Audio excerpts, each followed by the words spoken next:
guys, nandito naman po tayo sa ating panibagong video sa ating Inktober 2023 Art Challenge. Okay, so ito yung ating pang 22 araw ng ating challenge. Malapit na natin matapos yung challenge sa buwan ng Oktubre. Ayan. So, ang tema natin ngayong araw ay scratchy. Ayan, scratchy. O sa Tagalog ay Makati, gasgas. Pwede kaya yung gasgas.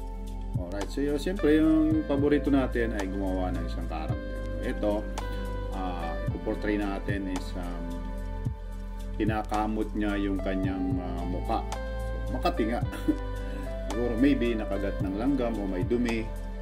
Yun yung ating concept ngayon. Basic lang siya para mas madali nating maiguhit o may drawing yung ating challenge ngayon. Okay, so nandyan na naman po yung ating problema na paggawa ng kamay. Hindi masyadong detalyado. Ang ginamit natin ditong pin ay 0.05 for line art. Okay, so may hawak siyang bat.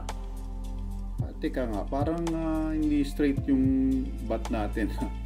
Anyway, kaya na lang natin. Parang nagmamadali yata tayo ditong gawin. So, medyo yung bat natin eh. Then yung daliri, medyo hindi rin maganda yung pagkakagawa ko dito. But anyway, this is just an art challenge. Sikapin nating magawa yung ating tema na scratchy.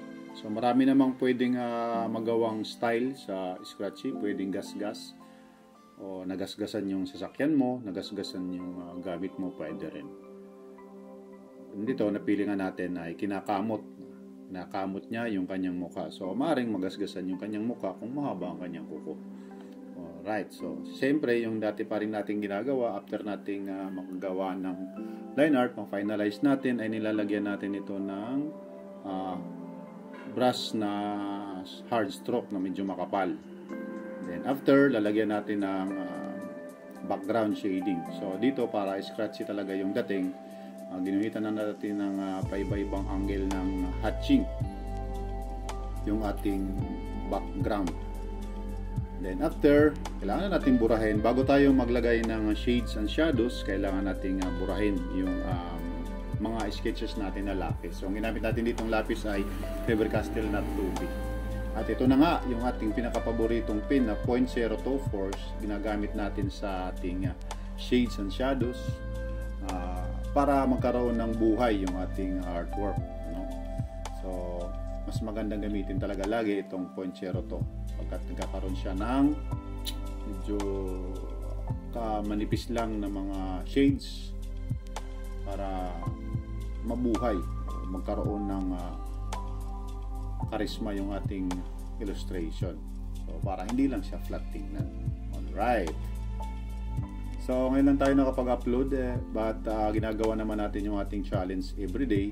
Ngayon nga lang pag hindi tayo nakakapag-edit ng video, hindi tayo makakapag-upload.